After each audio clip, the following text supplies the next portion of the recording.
So what was your take on the weekend? Let's go back to Thursday because that was just an epic comeback, down 9-0, and come back to win that game 14-12. And then what happened on Friday with the walk off with Mark Reynolds, and of course Saturday they explode, score about 100 runs for Max. They finally gave Max Scherzer some runs, and then yesterday wasn't very good. But you take 3 out of 4. You had to do that. Didn't lose any ground yesterday because both Philly and Atlanta lost.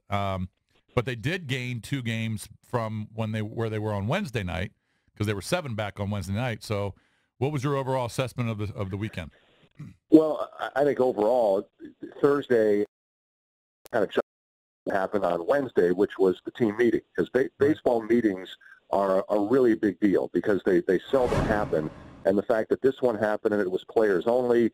And from what you read, it was called by Max, and he's doing most of the talking. If you go out and you get blown out the day by the Marlins, the day after you hold a meeting, then your meeting really falls flat.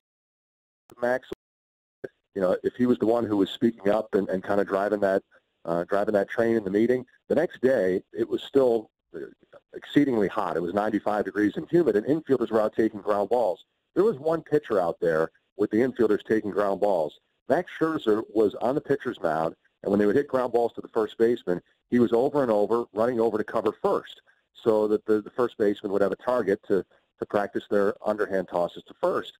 I don't think Max Scherzer needs practice covering first base, no. But I think that shows you some leadership. Hey, if you guys are out here sweating in 95 degrees, I'm going to be out here too, because in general it's tough for starting pitchers to be leaders on a baseball team because they pitch once every 5 days, but I think that was Max really taking that leadership role. So back to the original question, you're behind 9-0 to Miami, but then you come back and win that game, then that kind of makes that meeting really, really stand out as important, that hey, this team's going to grind and battle.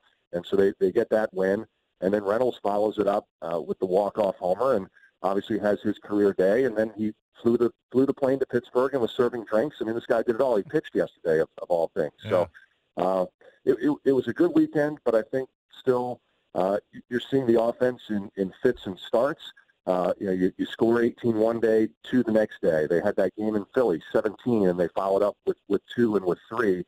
They're not consistently getting the offensive production, but I think the other thing that stands out is that the continued struggles of Gio Gonzalez and Tanner Roark.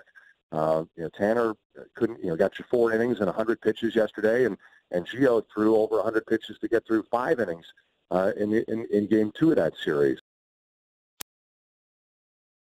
The Nationals in the last games have had 2 wins from starting pitchers. Wow. One game they scored 17, and one game they scored 18. Those are the only 2 games in the last month where they've had a starting pitcher get a win.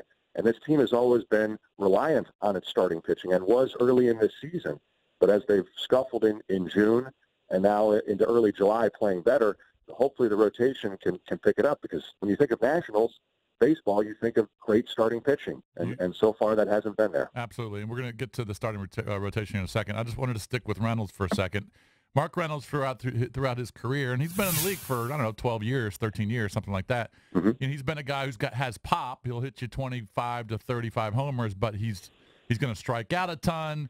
He's going to hit, 210, 212. But the last few years of his career, maybe he's just learning how to hit, hitting 300 this year, hit 285 a couple years ago in Colorado. Now I realize the ball flies around in cores, but he's becoming a better hitter, more disciplined. And then my question is, when Zimmerman finally does come back, you essentially have 3 first basemen. I know Adams can play the outfield, but what does Rizzo do? Do you keep all 3 of those guys? I would think you have to.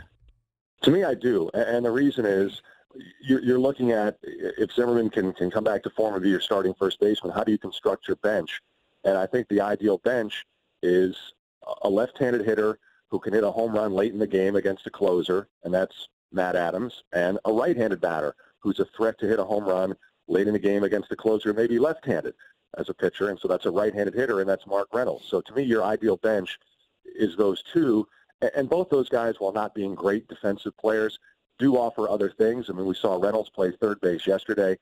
Adams has played a little bit of left field, but to me, if Defoe is on your bench and you're playing Murphy, then you have Defoe to play multiple positions defensively. The fact that Harper's now playing center field, if Taylor's not in the lineup, he can be your backup center fielder.